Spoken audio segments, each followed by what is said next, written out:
Judd's a philosophy student. He's also in a post-war situation in the 50s in America.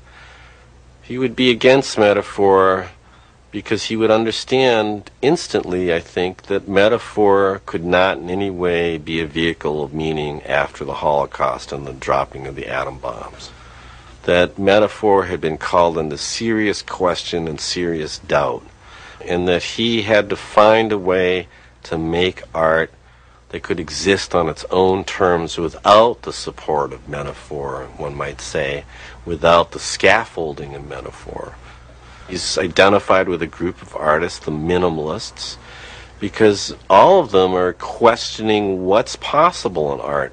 And they're not simply getting rid of something, they're literally trying to find out what can be done. How can you make art in this situation? He's trying to do something that's physical and visual on a simultaneous level, and I think he moves into, because he wants to make American art, he brings in American materials, galvanized steel in the beginning, plywood, copper, and plexiglass.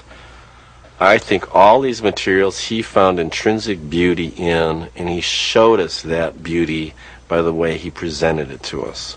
That's really one of the things about Judd that just distinguishes him from everybody else, even from the other minimalists. Maybe Donald Judd actually is the first truly American artist. Originally, I just wanted a place in the Southwest for the summertime.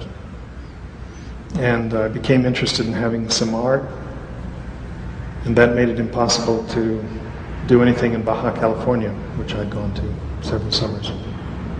Because I figured the Americans wouldn't let me out, the Mexicans wouldn't let it in, the Americans wouldn't let it back in again, and so on, or me either. So once there started to be some art there, it was uncertain. So when I first came here, I came here with a truckload of art. But it was originally just a place for the summertime. It just developed. And the possibility of buying the buildings. I gave up on, forgot the idea of just a place for the summer after a couple of years. And after acquiring large warehouses, started to make permanent installations. And of course, brought more and more work down here. It wasn't something that occurred all at one time as an idea. And it's come and gone with a lot of different circumstances, and of course with money.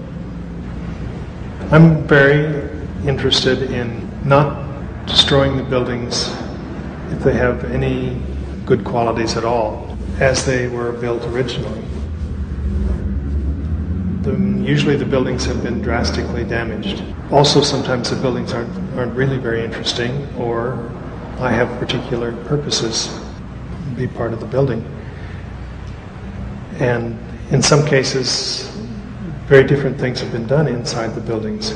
But again, sort of as a parallel to the attitude towards science, I don't think anything should be done in the buildings that goes against what they were.